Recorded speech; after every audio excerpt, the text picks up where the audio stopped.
El conflicto de los siglos. Capítulo 8. Un campeón de la verdad. Un nuevo emperador, Carlos V, había ascendido al trono de Alemania, y los emisarios de Roma se apresuraron a presentarle sus plácemes, y procuraron que el monarca emplease su poder contra la reforma. Por otra parte, el elector de Sajonia, con quien Carlos tenía una gran deuda por su exaltación al trono, le rogó que no tomase medida alguna contra Lutero, sin antes haberle oído. De este modo, el emperador se hallaba en embarazosa situación que le dejaba perplejo. Los papistas no se darían por contentos sino con un edicto imperial que sentenciase a muerte a Lutero. El elector había declarado terminantemente que ni su majestad imperial ni otro ninguno había demostrado que los escritos de Lutero hubiesen sido refutados, y por este motivo pedía que el doctor Lutero, provisto de un salvoconducto, pudiese comparecer ante jueces sabios, piadosos e imparciales. La atención general se fijó en la reunión de los estados alemanes convocada en Worms, a poco de haber sido elevado Carlos al trono. Varios asuntos políticos importantes tenían que ventilarse en dicha dieta, en que por primera vez los príncipes de Alemania iban a ver a su joven monarca presidir una asamblea deliberativa. De todas partes del imperio acudieron los altos dignatarios de la Iglesia y del Estado, nobles hidalgos, señores de elevada jerarquía, poderosos y celosos de sus derechos hereditarios, representantes del alto clero que ostentaban su categoría y superioridad, palaciegos seguidos de sus guardas armados y embajadores de tierras extrañas y lejanas. Todos se juntaron en Worms. Con todo, el asunto que despertaba más interés en aquella vasta asamblea era la causa del reformador sajón. Carlos había encargado ya de antemano al elector que trajese a Lutero ante la dieta, asegurándole protección y prometiendo disponer una discusión libre con gente competente para debatir los motivos de disidencia. Lutero, por su parte, ansiaba comparecer ante el monarca. Su salud, por entonces, no estaba muy buena. No obstante, escribió al elector: «Si no puedo ir a Worms, bueno y sano, me haré llevar enfermo allá.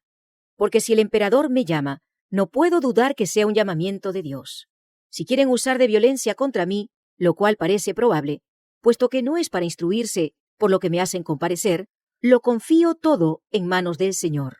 Aún vive y reina el que conservó ilesos a los mancebos en la hornalla.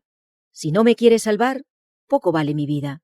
Impidamos solamente que el Evangelio sea expuesto al vilipendio de los impíos y derramemos nuestra sangre por él para que no triunfen. ¿Será acaso mi vida o mi muerte la que más contribuirá a la salvación de todos? Esperadlo todo de mí, menos la fuga y la retractación. Huir no puedo, y retractarme mucho menos». La noticia de que Lutero comparecería ante la dieta circuló en Worms y despertó una agitación general. Aleandro, a quien como legado del Papa se le había confiado el asunto de una manera especial, se alarmó y enfureció. Preveía que el resultado sería desastroso para la causa del papado. Hacer investigaciones en un caso sobre el cual el Papa había dictado ya sentencia condenatoria era tanto como discutir la autoridad del soberano pontífice. Además de esto, temía que los elocuentes y poderosos argumentos de este hombre apartasen de la causa del Papa a muchos de los príncipes. En consecuencia, insistió mucho cerca de Carlos en que Lutero no compareciese en Worms. Por este mismo tiempo se publicó la bula de excomunión contra Lutero, y esto, unido a las gestiones del legado, hizo ceder al emperador, quien escribió al elector diciéndole que si Lutero no quería retractarse, debía quedarse en Wittenberg. No bastaba este triunfo para Aleandro, el cual siguió intrigando para conseguir también la condenación de Lutero. Con una tenacidad digna de mejor causa, insistía en presentar al reformador a los príncipes, a los prelados y a varios miembros de la dieta, como sedicioso, rebelde, impío y blasfemo. Pero la vehemencia y la pasión de que daba pruebas el legado revelaban a las claras el espíritu de que estaba animado. Es la ira y el deseo de venganza lo que le excita, decían, y no el celo y la piedad. La mayoría de los miembros de la dieta estaban más dispuestos que nunca a ver con benevolencia la causa del reformador y a inclinarse en su favor. Con redoblado celo, insistió Aleandro cerca del emperador para que cumpliese su deber de ejecutar los edictos papales. Esto, empero, según las leyes de Alemania, no podía hacerse sin el consentimiento de los príncipes, y Carlos V, no pudiendo resistir a las instancias del nuncio, le concedió que llevara el caso ante la dieta. Fue este un día de orgullo para el nuncio. La asamblea era grande y el negocio era aún mayor. Aleandro iba a alegar en favor de Roma, madre y señora de todas las iglesias. Iba a defender al primado de San Pedro ante los principados de la cristiandad. Tenía el don de la elocuencia y esta vez se elevó a la altura de la situación. Quiso la providencia que ante el tribunal más augusto, Roma fuese defendida por el más hábil de sus oradores, antes de ser condenada. Los que amparaban la causa de Lutero preveían de antemano, no sin recelo, el efecto que produciría el discurso del legado. El elector de Sajonia no se hallaba presente, pero por indicación suya habían concurrido algunos de sus cancilleres para tomar nota del discurso de Aleandro. Con todo el poder de la instrucción y la elocuencia, se propuso a Aleandro derrocar la verdad. Arrojó contra Lutero cargo sobre cargo, acusándole de ser enemigo de la Iglesia y del Estado, de vivos y muertos, de clérigos y laicos, de concilios y cristianos en particular. Hay, dijo, en los errores de Lutero motivo para quemar a 100.000 herejes. En conclusión, procuró vilipendiar a los adherentes de la fe reformada diciendo: ¿qué son todos estos luteranos? Un puñado de gramáticos insolentes, de sacerdotes enviciados, de frailes disolutos, abogados ignorantes, nobles degradados y populacho pervertido y seducido. Cuánto más numeroso, más hábil, más poderoso es el partido católico. Un decreto unánime de esta ilustre asamblea iluminará a los sencillos, advertirá a los incautos, decidirá a los que dudan, fortalecerá a los débiles. Estas son las armas que en todo tiempo han esgrimido los enemigos de la verdad. Estos son los mismos argumentos que presentan hoy los que sostienen el error, para combatir a los que propagan las enseñanzas de la palabra de Dios. ¿Quiénes son estos predicadores de nuevas doctrinas?, exclaman los que abogan por la religión popular. Son indoctos, escasos en número, y lo más pobres de la sociedad, y con todo pretenden tener la verdad y ser el pueblo escogido de Dios. Son ignorantes que se han dejado engañar. ¿Cuán superiores en número y en influencia nuestra Iglesia? ¿Cuántos hombres grandes e ilustrados hay entre nosotros? ¿Cuánto más grande es el poder que está de nuestra parte? Estos son los argumentos que más sacan a relucir y que parecen tener influencia en el mundo, pero que no son ahora de más peso que en los días del gran reformador. La reforma no terminó, como muchos lo creen, al concluir la vida de Lutero. Tiene aún que seguir hasta el fin del mundo. Lutero tuvo una gran obra que hacer, la de dar a conocer a otros la luz que Dios hiciera brillar en su corazón, pero él no recibió toda la luz que iba a ser dada al mundo. Desde aquel tiempo hasta hoy, y sin interrupción, nuevas luces han brillado sobre las Escrituras y nuevas verdades han sido dadas a conocer. Honda fue la impresión que produjo en la asamblea el discurso del legado. No hubo ningún Lutero para refutar los cargos del campeón papal con las verdades convincentes y sencillas de la palabra de Dios. Ningún esfuerzo se hizo para defender al reformador. Se manifestaba una disposición general no solo para condenarlo junto con las doctrinas que enseñaba, sino para arrancar de raíz la herejía. Roma había disfrutado de la oportunidad más favorable para defender su causa. Se había dicho todo cuanto pudiera decirse para justificarla. Pero aquella victoria aparente no fue sino la señal de la derrota. Desde aquel día, el contraste entre la verdad y el error iba a resaltar más y más, porque la lucha entre ambos quedaba resueltamente empeñada. Nunca desde aquel momento iba a quedar Roma tan segura como antes lo estuviera. En tanto que la mayoría de los miembros de la Dieta no hubieran vacilado en entregar a Lutero a la venganza de Roma, no eran pocos los que echaban de ver con dolor la corrupción que prevalecía en la Iglesia y deseaban que se concluyera con los abusos que sufría el pueblo alemán como consecuencia de la degradación e inmoralidad del clero. El legado había presentado al gobierno del Papa del modo más favorable, pero entonces el Señor movió a uno de los miembros de la Dieta a que hiciese una verdadera exposición de los efectos de la tiranía papal. Con noble firmeza, el duque Jorge de Sajonia se levantó ante aquella asamblea de príncipes y expuso con aterradora exactitud los engaños y las abominaciones del papado y sus fatales consecuencias. En conclusión, añadió: «He aquí indicados algunos de los abusos de que acusan a Roma. Han echado a un lado la vergüenza y no se aplican más que a una cosa: al dinero, siempre más dinero. De modo que los predicadores que debieran enseñar la verdad no predican sino la mentira.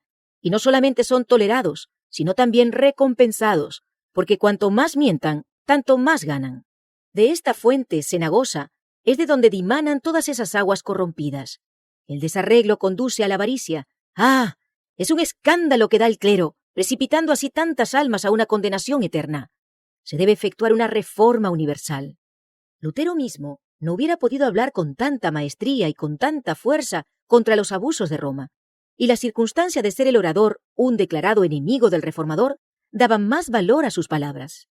De haber estado abiertos los ojos de los circunstantes, habrían visto allí a los ángeles de Dios arrojando rayos de luz para disipar las tinieblas del error y abriendo las mentes y los corazones de todos para que recibiesen la verdad. Era el poder del Dios de verdad y de sabiduría el que dominaba a los mismos adversarios de la Reforma y preparaba así el camino para la gran obra que iba a realizarse. Martín Lutero no estaba presente, pero la voz de uno más grande que Lutero se había dejado oír en la asamblea. La Dieta nombró una comisión encargada de sacar una lista de todas las opresiones papales que agobiaban al pueblo alemán. Esta lista, que contenía 101 especificaciones, fue presentada al emperador, acompañada de una solicitud en que se le pedía que tomase medidas encaminadas a reprimir estos abusos. ¿Cuántas almas cristianas se pierden?, decían los solicitantes. ¿Cuántas rapiñas? ¿Cuántas exacciones exorbitantes? ¿Y de cuántos escándalos está rodeado el jefe de la cristiandad? Es menester precaver la ruina y el vilipendio de nuestro pueblo. Por esto, unánimemente os suplicamos sumisos, pero con las más vivas instancias, que ordenéis una reforma general, que la emprendáis y la acabéis. El concilio pidió entonces que compareciese ante él el reformador. A pesar de las intrigas, protestas y amenazas de Aleandro, el emperador consintió al fin, y Lutero fue citado a comparecer ante la Dieta. Con la notificación se expidió también un salvoconducto que garantizaba al reformador su regreso a un lugar seguro. Ambos documentos le fueron llevados por un heraldo encargado de conducir a Lutero de Wittenberg a Worms. Los amigos de Lutero estaban espantados y desesperados. Sabedores del prejuicio y de la enemistad que contra él reinaban, pensaban que ni aún el salvoconducto sería respetado, y le aconsejaban que no expusiese su vida al peligro. Pero él replicó: «Los papistas no deseaban que yo fuese a Worms, pero sí mi condenación y mi muerte. No importa, rogad, no por mí, sino por la palabra de Dios. Cristo me dará su espíritu para vencer a estos ministros del error. Yo los desprecio durante mi vida y triunfaré de ellos con mi muerte. En Worms se agitan para hacer que me retracte. He aquí cuál será mi retractación. Antes decía que el Papa era el vicario de Cristo. Ahora digo que es el adversario del Señor y el apóstol del diablo». Lutero no iba a emprender solo su peligroso viaje. Además del mensajero imperial, se decidieron a acompañarle 3 de sus más fieles amigos. Melanchthon deseaba ardientemente unirse con ellos. Su corazón estaba unido con el de Lutero y se desvivía por seguirle, aún hasta la prisión o la muerte. Pero sus ruegos fueron inútiles. Si sucumbía Lutero, las esperanzas de la Reforma quedarían cifradas en los esfuerzos de su joven colaborador. Al despedirse de él, díjole el reformador: «Si yo no vuelvo, caro hermano, y mis enemigos me matan, no ceses de enseñar la verdad y permanecer firme en ella. Trabaja en mi lugar. Si tú vives, poco importa que yo perezca». Los estudiantes y los vecinos que se habían reunido para ver partir a Lutero estaban hondamente conmovidos. Una multitud de personas cuyos corazones habían sido tocados por el Evangelio le despidieron con llantos. Así salieron de Wittenberg el reformador y sus acompañantes. En el camino notaron que siniestros presentimientos embargaban los corazones de cuantos hallaban al paso. En algunos puntos no les mostraron atención alguna. En uno de ellos, donde pernoctaron, un sacerdote amigo manifestó sus temores al reformador, enseñándole el retrato de un reformador italiano que había padecido el martirio. A la mañana siguiente, se supo que los escritos de Lutero habían sido condenados en Worms. Los pregoneros del emperador publicaban su decreto y obligaban al pueblo a que entregase a los magistrados las obras del reformador. El heraldo, temiendo por la seguridad de Lutero en la Dieta y creyendo que ya empezaba a cejar en su propósito de acudir a la Dieta, le preguntó si estaba aún resuelto a seguir adelante. Lutero contestó: «Aunque se me ha puesto entredicho en todas las ciudades, continuaré». En Erfurt, Lutero fue recibido con honra. Rodeado por multitudes que le admiraban, cruzó aquellas mismas calles que antes recorriera tan a menudo con su bolsa de limosnero. Visitó la celda de su convento y meditó en las luchas mediante las cuales la luz que ahora inundaba Alemania había penetrado en su alma. Deseaban oírle predicar. Esto le era prohibido, pero el heraldo dio su consentimiento, y el mismo que había sido fraile sirviente del convento ocupó ahora el púlpito. Habló a la vasta concurrencia de las palabras de Cristo: «La paz sea con vosotros». Los filósofos, dijo, doctores y escritores han intentado demostrar ¿Cómo puede el hombre alcanzar la vida eterna y no lo han conseguido? Yo os lo explicaré ahora. Dios resucitó a un hombre, a Jesucristo nuestro Señor, por quien anonada la muerte, destruye el pecado y cierra las puertas del infierno. He aquí la obra de salvación. Jesucristo venció. He aquí la grata nueva, y somos salvos por su obra y no por las nuestras. Nuestro Señor Jesucristo dice: la paz sea con vosotros. Mirad mis manos, es decir, mira, oh hombre, yo solo soy quien he borrado tus pecados y te he rescatado. Por esto tienes ahora la paz, dice el Señor. Y siguió explicando cómo la verdadera fe se manifiesta en una vida santa. Puesto que Dios nos ha salvado, obremos de un modo digno de su aprobación. ¿Eres rico? Sirvan tus bienes a los pobres. ¿Eres pobre? Tu labor sirva a los ricos. Si tu trabajo no es útil más que para ti mismo, el servicio que pretendes hacer a Dios no es más que mentira. El pueblo escuchaba embelesado. El pan de vida fue repartido a aquellas almas hambrientas. Cristo fue ensalzado ante ellas por encima de papas, legados, emperadores y reyes. No dijo Lutero una palabra tocante a su peligrosa situación. No quería hacerse objeto de los pensamientos y de las simpatías. En la contemplación de Cristo se perdía de vista a sí mismo. Se ocultaba detrás del hombre del Calvario y solo procuraba presentar a Jesús como redentor de los pecadores. El reformador prosiguió su viaje, siendo agasajado en todas partes y considerado con grande interés. Las gentes salían presurosas a su encuentro, y algunos amigos le ponían en guardia contra el propósito hostil que respecto de él acariciaban los romanistas. «Os echarán en una hoguera», le decían, «y os reducirán a cenizas como lo hicieron con Juan Hus». Él contestaba: «Aun cuando encendiesen un fuego que se extendiera desde Worms hasta Wittenberg y se elevara hasta el cielo, lo atravesaría en nombre del Señor. Compareceré ante ellos, entraré en la boca de ese behemoth, romperé sus dientes y confesaré a nuestro Señor Jesucristo». Al tener noticias de que se aproximaba a Worms, el pueblo se conmovió. Sus amigos temblaron recelando por su seguridad. Los enemigos temblaron porque desconfiaban del éxito de su causa. Se hicieron los últimos esfuerzos para disuadir a Lutero de entrar en la ciudad. Por instigación de los papistas, se le instó a hospedarse en el castillo de un caballero amigo, en donde se aseguraba todas las dificultades podían arreglarse pacíficamente. Sus amigos se esforzaron por despertar temores en él, describiéndole los peligros que le amenazaban. Todos sus esfuerzos fracasaron. Lutero, sin inmutarse, dijo: «Aunque haya tantos diablos en Worms, cuantas tejas hay en los techos, entraré allí». Cuando llegó a Worms, una enorme muchedumbre se agolpó a las puertas de la ciudad para darle la bienvenida. No se había reunido un concurso tan grande para saludar la llegada del emperador mismo.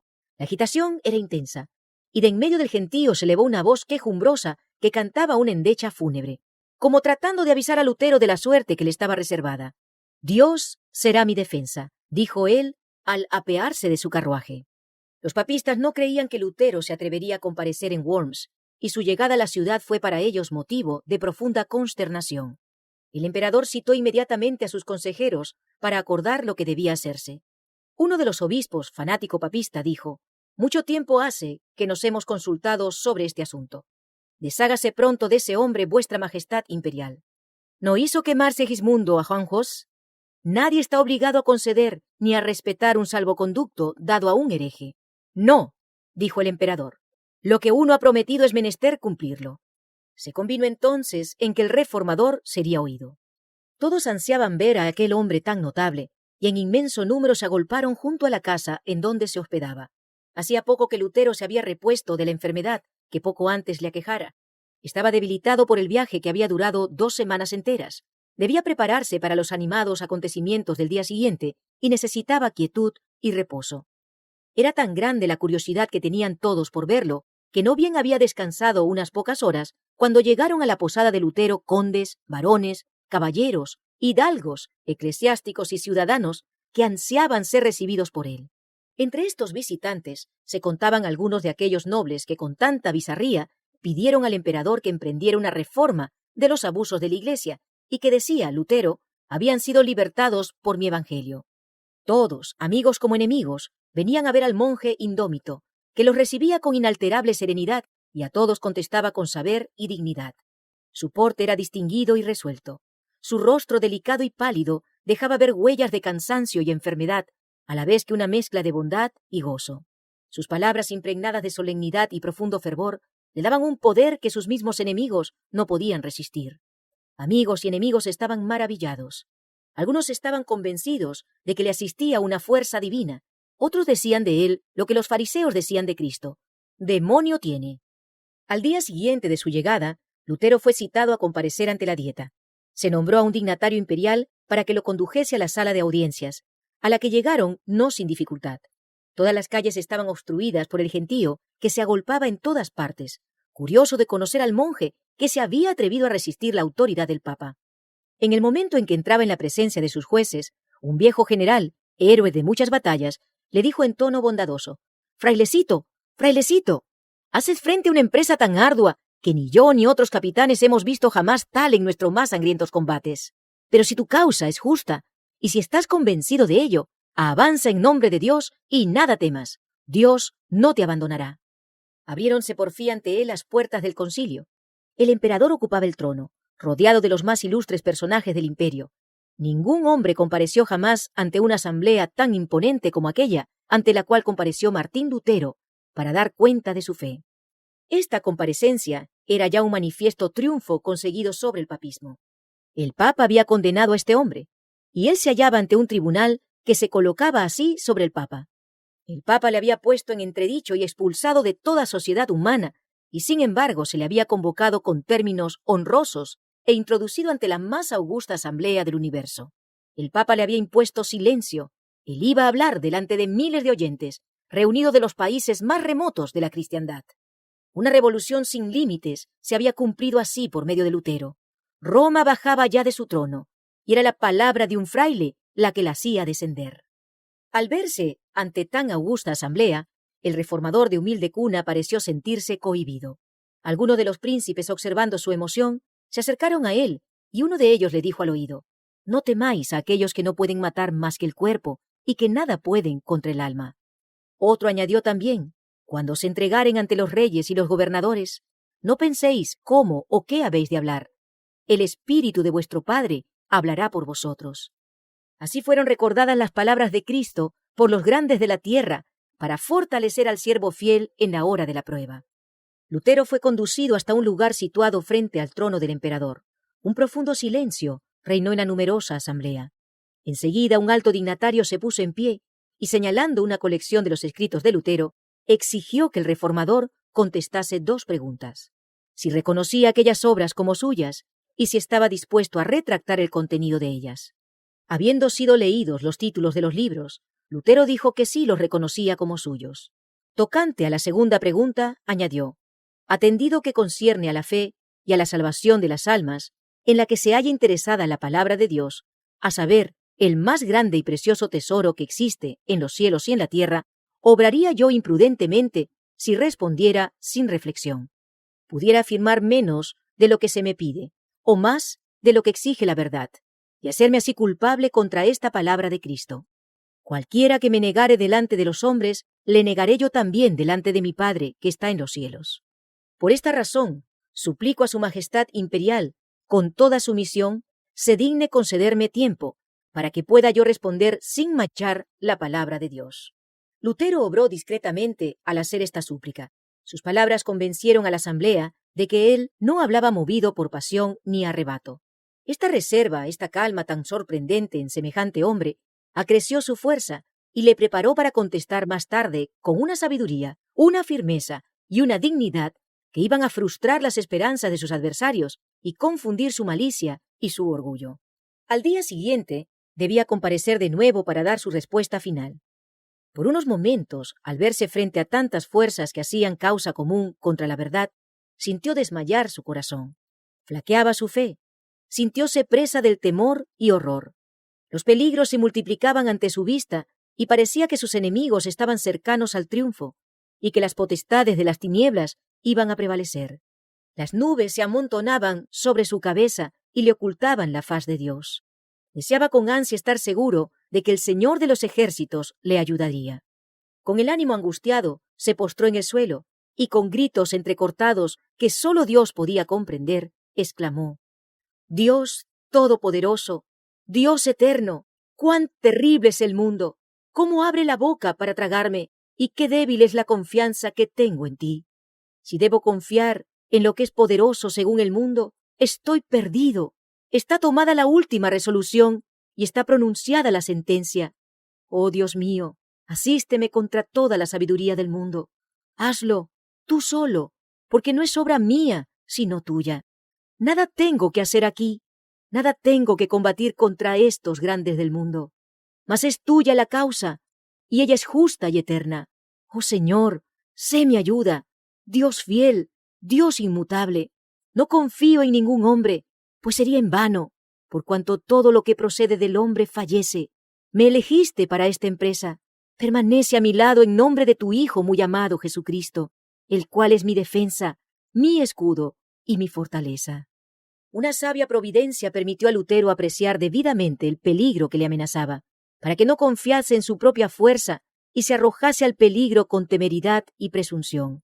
Sin embargo, no era el temor del dolor corporal, ni de las terribles torturas que le amenazaban, ni la misma muerte que parecía tan cercana, lo que le abrumaba y le llenaba de terror. Había llegado al momento crítico y no se sentía capaz de hacerle frente. Temía que por su debilidad la causa de la verdad se malograra. No suplicaba a Dios por su propia seguridad, sino por el triunfo del Evangelio. La angustia que sintiera Israel en aquella lucha nocturna que sostuviera a orillas del arroyo solitario era la que él sentía en su alma. Y lo mismo que Israel, Lutero prevaleció con Dios. En su desamparo, su fe se cifró en Cristo, el poderoso libertador. Sintióse fortalecido con la plena seguridad de que no comparecería solo ante el concilio. La paz volvió a su alma e inundóse de gozo su corazón al pensar que iba a ensalzar a Cristo ante los gobernantes de la nación. Con el ánimo puesto en Dios, se preparó Lutero para la lucha que le aguardaba. Meditó un plan de defensa, examinó pasajes de sus propios escritos y sacó pruebas de las Santas Escrituras para sustentar sus proposiciones. Luego, colocando la mano izquierda sobre la Biblia, que estaba abierta delante de él, alzó la diestra hacia el cielo y juró permanecer fiel al Evangelio y confesar libremente su fe, aunque tuviese que sellar su confesión con su sangre. Cuando fue llevado nuevamente ante la dieta, no revelaba su semblante sombra alguna de temor ni de cortedad. Sereno y manso a la vez que valiente y digno, presentóse como testigo de Dios entre los poderosos de la tierra. El canciller le exigió que dijese si se retractaba de sus doctrinas. Lutero respondió del modo más sumiso y humilde, sin violencia ni apasionamiento. Su porte era correcto y respetuoso, si bien revelaba en sus modales una confianza y un gozo que llenaban de sorpresa a la asamblea. «Serenísimo emperador, ilustres príncipes, benignísimos señores», dijo Lutero, «comparezco humildemente hoy ante vosotros, según la orden que se me comunicó ayer, suplicando, por la misericordia de Dios, a vuestra majestad y a vuestras augustas altezas, se dignen escuchar bondadosamente la defensa de una causa acerca de la cual tengo la convicción que es justa y verdadera. Si falto por ignorancia a los usos y conveniencias de las cortes, perdonadme, pues no he sido educado en los palacios de los reyes, sino en la oscuridad del claustro». Entrando luego en el asunto pendiente, hizo constar que sus escritos no eran todos del mismo carácter. En algunos había tratado de la fe y de las buenas obras, y aun sus enemigos los declaraban no solo inofensivos, sino hasta provechosos. Retractarse de ellos, dijo, sería condenar verdades que todo el mundo se gozaba en confesar. En otros escritos exponía los abusos y la corrupción del papado. Revocar lo que había dicho sobre el particular equivaldría a infundir nuevas fuerzas a la tiranía de Roma y a abrir a tan grandes impiedades una puerta aún más ancha. Finalmente había una tercera categoría de escritos en que atacaba a simples particulares que querían defender los males reinantes. En cuanto a esto, confesó francamente que los había atacado con más acritud de lo debido. No se declaró inocente, pero tampoco podía retractar dichos libros sin envalentonar a los enemigos de la verdad, dándoles ocasión para despedazar con mayor crueldad al pueblo de Dios. Sin embargo, añadió, soy un simple hombre y no Dios. Por consiguiente, me defenderé como lo hizo Jesucristo al decir, si he hablado mal, dadme testimonio del mal. Os conjuro, por el Dios de las misericordias, a vos, serenísimo emperador, y a vosotros, ilustres príncipes, y a todos los demás de alta o baja graduación, a que me probéis, por los escritos de los profetas y de los apóstoles, que he errado. Así que me hayáis convencido, retractaré todos mis errores, y seré el primero en echar mano de mis escritos para arrojarlos a las llamas. Lo que acabo de decir muestra claramente que he considerado y pesado bien los peligros a que me expongo. Pero lejos de acobardarme, es para mí motivo de gozo ver que el Evangelio es hoy día, lo que antes, una causa de disturbio y de discordia. Este es el carácter y el destino de la palabra de Dios. No vine a traeros paz, sino guerra, dijo Jesucristo. Dios es admirable y terrible en sus juicios. Temamos que al pretender reprimir las discordias, persigamos la palabra de Dios y hagamos caer sobre nosotros un diluvio de irresistibles peligros, desastres presentes y desolaciones eternas. Yo pudiera citar ejemplos sacados de la Sagrada Escritura y hablaros de Faraón, de los reyes de Babilonia y de los de Israel, quienes jamás obraron con más eficacia para su ruina que cuando por consejos, en apariencia muy sabios, pensaban consolidar su imperio. Dios remueve las montañas y las derriba antes que lo perciban. Lutero había hablado en alemán. Se le pidió que repitiera su discurso en latín, y aunque rendido por el primer esfuerzo, hizo lo que se le pedía, y repitió su discurso en latín con la misma energía y claridad que la primera vez. La providencia de Dios dirigió este asunto. La mente de muchos de los príncipes estaba tan cegada por el error y la superstición que la primera vez no apreciaron la fuerza de los argumentos de Lutero, pero al repetirlos el orador pudieron darse mejor cuenta de los puntos desarrollados por él. Aquellos que cerraban obstinadamente los ojos para no ver la luz, resueltos ya a no aceptar la verdad, se llenaron de ira al oír las poderosas palabras de Lutero. Tan luego como hubo dejado de hablar, el que tenía que contestar en nombre de la Dieta, le dijo con indignación: «No habéis respondido a la pregunta que se os ha hecho. Se exige de vos una respuesta clara y precisa. ¿Queréis retractaros, sí o no?» El reformador contestó: «Ya que su Serenísima Majestad y sus Altezas exigen de mí una respuesta sencilla, clara y precisa, voy a darla. Y es esta. Yo no puedo someter mi fe ni al Papa ni a los concilios, porque es tan claro como la luz del día que ellos han caído muchas veces en el error, así como en muchas contradicciones consigo mismos. Por lo tanto, si no se me convence con testimonios bíblicos o con razones evidentes, y si no se me persuade con los mismos textos que yo he citado, y si no sujetan mi conciencia a la palabra de Dios, yo no puedo ni quiero retractar nada, por no ser digno de un cristiano hablar contra su conciencia. Heme aquí, no me es dable hacerlo de otro modo. Que Dios me ayude. Amén». Así se mantuvo este hombre recto en el firme fundamento de la palabra de Dios. La luz del cielo iluminaba su rostro, la grandeza y pureza de su carácter, el gozo y la paz de su corazón, eran manifiestos a todos los que le oían dar su testimonio contra el error, y veían en él esa fe que vence al mundo. La asamblea entera quedó un rato muda de asombro. La primera vez había hablado Lutero en tono respetuoso y bajo, en actitud casi sumisa. Los romanistas habían interpretado todo esto como prueba evidente de que el valor empezaba a faltarle. Se habían figurado que la solicitud de un plazo para dar su contestación equivalía al preludio de su retractación. Carlos mismo, al notar no sin desprecio el hábito raído del fraile, su actitud tan llana, la sencillez de su oración, había exclamado: «Por cierto, no será este monje el que me convierta en hereje». Empero el valor y la energía que esta vez desplegara, así como la fuerza y la claridad de sus argumentaciones, los dejaron a todos sorprendidos. El emperador, lleno de admiración, exclamó entonces: «El fraile habla con un corazón intrépido y con inmutable valor». Muchos de los príncipes alemanes veían con orgullo y satisfacción a este representante de su raza. Los partidarios de Roma estaban derrotados. Su causa ofrecía un aspecto muy desfavorable. Procuraron conservar su poderío no por medio de las Escrituras, sino apelando a las amenazas, como lo hace siempre Roma en semejantes casos. El orador de la Dieta dijo: «Si no te retractas, el emperador y los estados del imperio verán lo que debe hacerse con un hereje obstinado». Los amigos de Lutero que habían oído su noble defensa, poseídos de sincero regocijo, temblaron al oír las palabras del orador oficial. Pero el doctor mismo, con toda calma, repuso: «Dios me ayude, porque de nada puedo retractarme». Se indicó a Lutero que se retirase mientras los príncipes deliberaban. Todos se daban cuenta de que era un momento de gran crisis.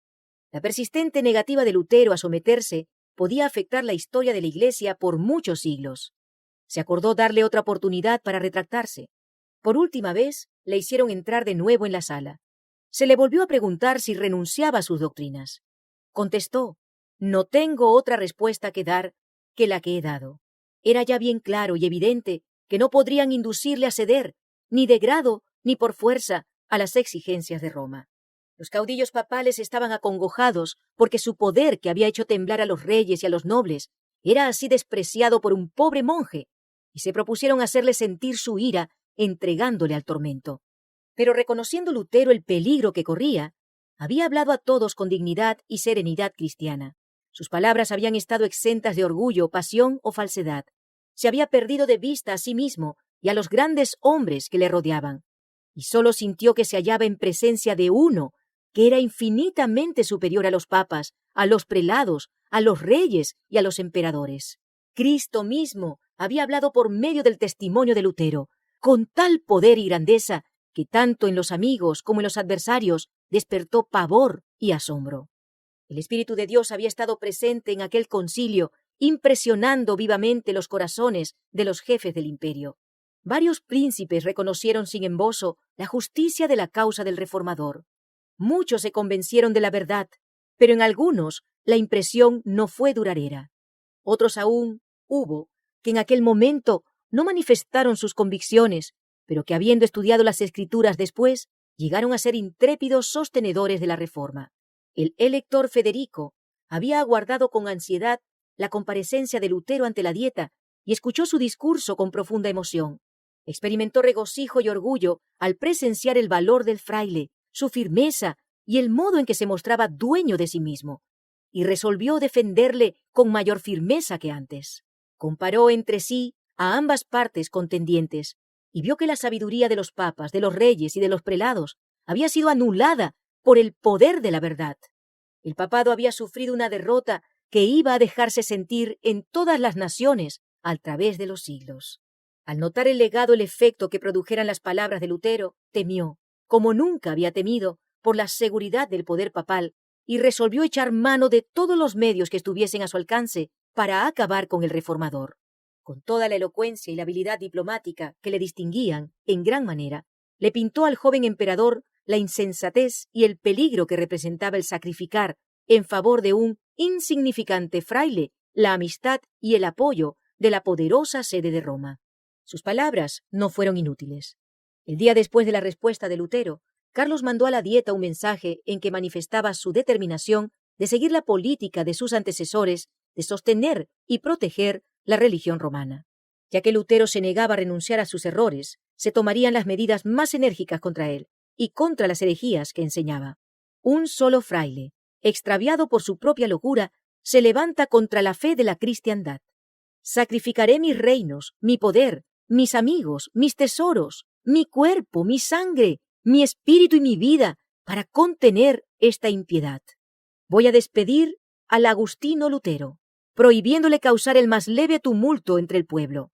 Enseguida procederé contra él y sus secuaces, como contra herejes declarados, por medio de la excomunión, de la suspensión y por todos los medios convenientes para destruirlos.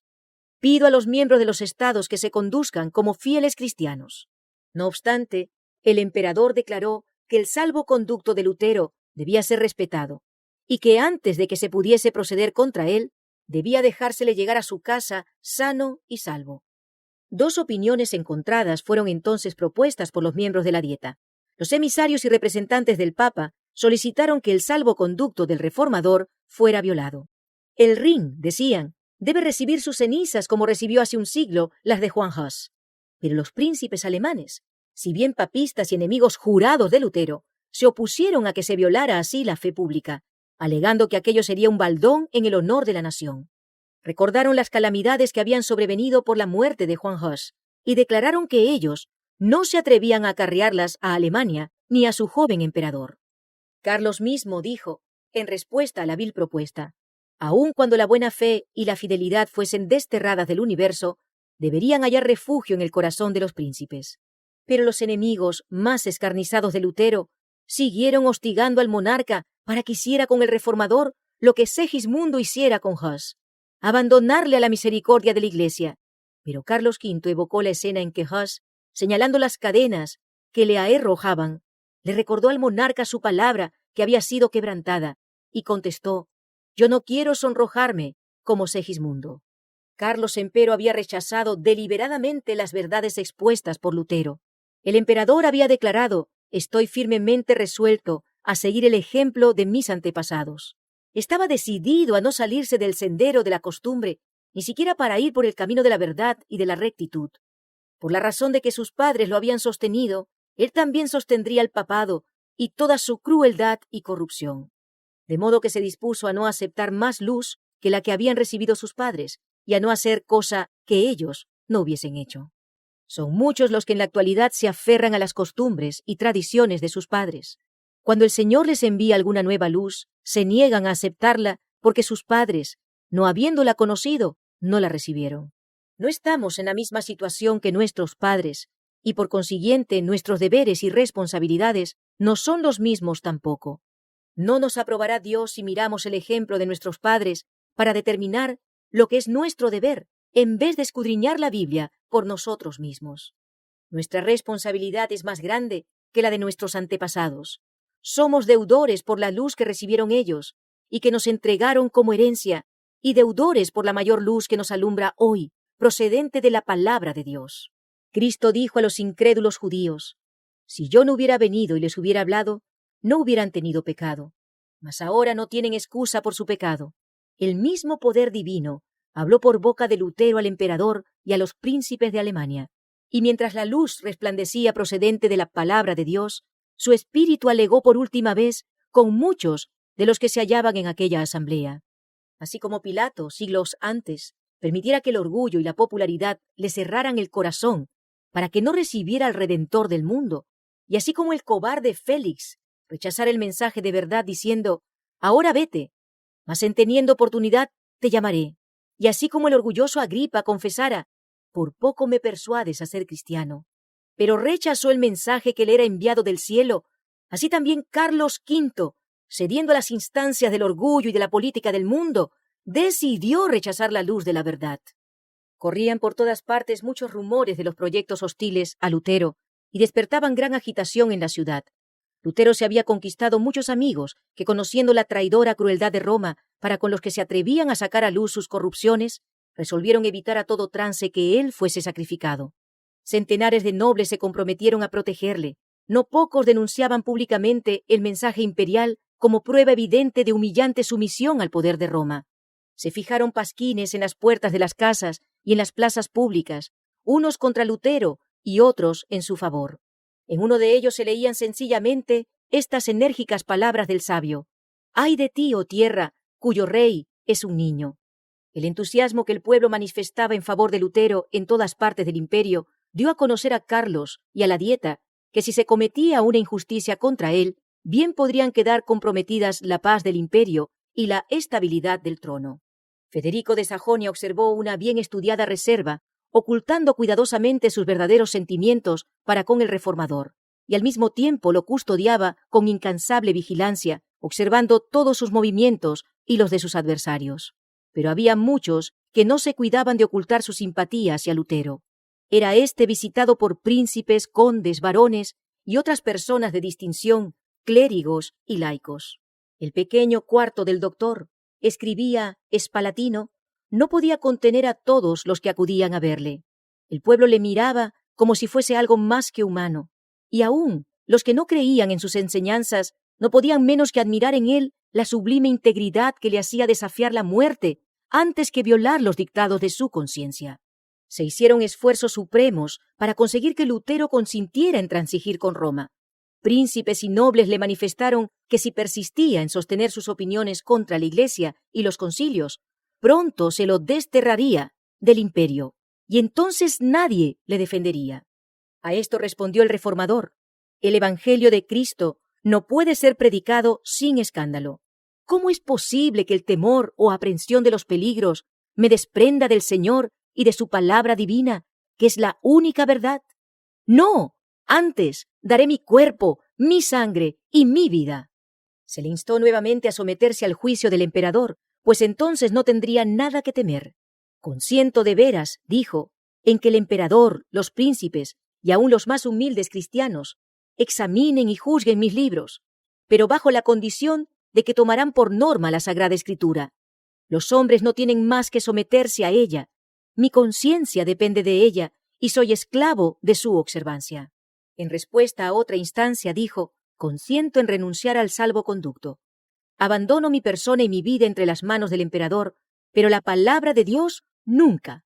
Expresó que estaba dispuesto a someterse al fallo de un concilio general, pero con la condición expresa de que el concilio juzgara según las Escrituras. En lo que se refiere a la palabra de Dios y a la fe, añadió, cada cristiano es tan buen juez como el mismo Papa, secundado por 1.000.000 de concilios. Finalmente, los amigos y los enemigos de Lutero se convencieron de que todo esfuerzo encaminado a una reconciliación sería inútil. Si el reformador hubiera cedido en un solo punto, Satanás y sus ejércitos habrían ganado la victoria. Pero la inquebrantable firmeza de él fue el medio de emancipar a la Iglesia y de iniciar una era nueva y mejor. La influencia de este solo hombre, que se atrevió a pensar y a obrar por sí mismo en materia de religión, iba a afectar a la Iglesia y al mundo, no solo en aquellos días, sino en todas las generaciones futuras. Su fidelidad y su firmeza fortalecerían la resolución de todos aquellos que a través de los tiempos pasarán por experiencia semejante. El poder y la majestad de Dios prevalecieron sobre los consejos de los hombres y sobre el gran poder de Satanás. Pronto recibió Lutero orden del emperador de volver al lugar de su residencia, y comprendió que aquello era un síntoma precursor de su condenación. Nubes amenazantes se cernían sobre su camino, pero al salir de Worms, su corazón rebosaba de alegría y de alabanza.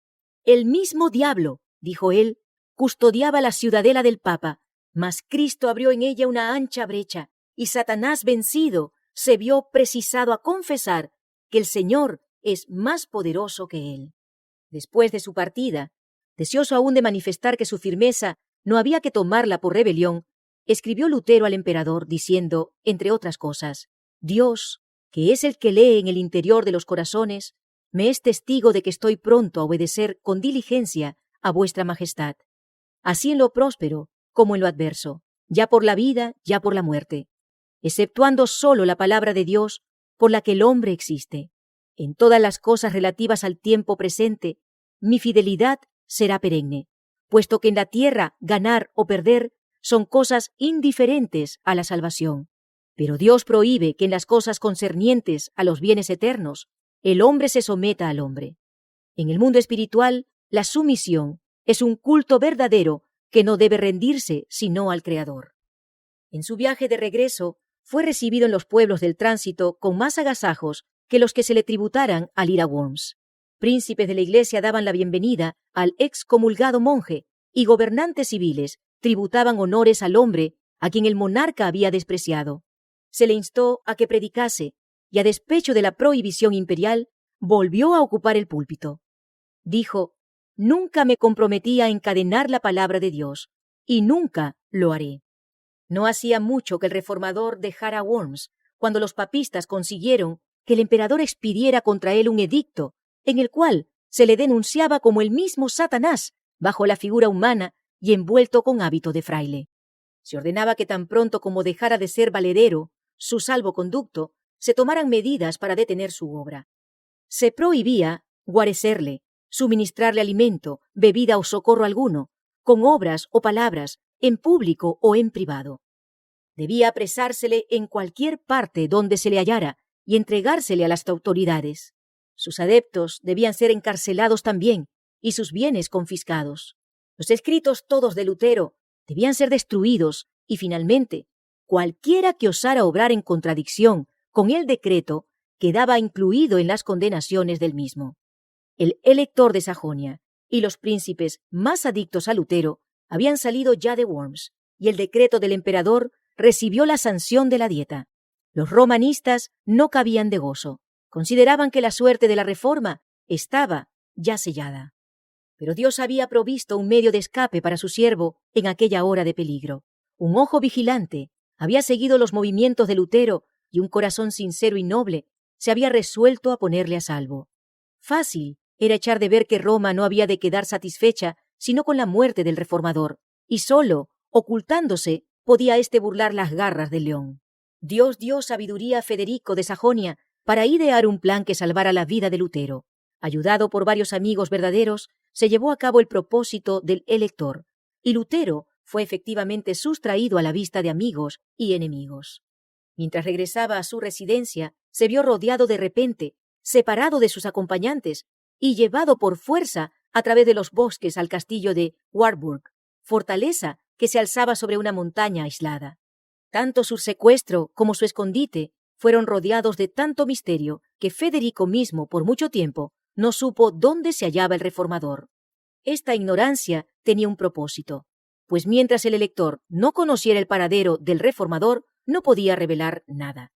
Se aseguró de que Lutero estuviera protegido, y esto le bastaba. Pasaron así la primavera, el verano y el otoño, y llegó el invierno. Y Lutero seguía aún secuestrado. Ya exultaban a Leandro y sus partidarios al considerar casi apagada la luz del Evangelio. Pero en vez de ser esto así, el reformador estaba llenando su lámpara en los almacenes de la verdad, y su luz iba a brillar con deslumbrantes fulgores. En la amigable seguridad que disfrutaba en la Wartburg, congratulábase Lutero por haber sido sustraído por algún tiempo al calor y al alboroto del combate. Pero no podía encontrar satisfacción en prolongado descanso. Acostumbrado a la vida activa y al rudo combate, no podía quedar mucho tiempo ocioso. En aquellos días de soledad, tenía siempre presente la situación de la iglesia y exclamaba desesperado: ¡ay!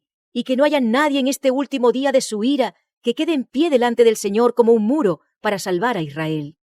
También pensaba en sí mismo y tenía miedo de ser tachado de cobardía por haber huido de la lucha. Se reprochaba su indolencia y la indulgencia con que se trataba a sí mismo.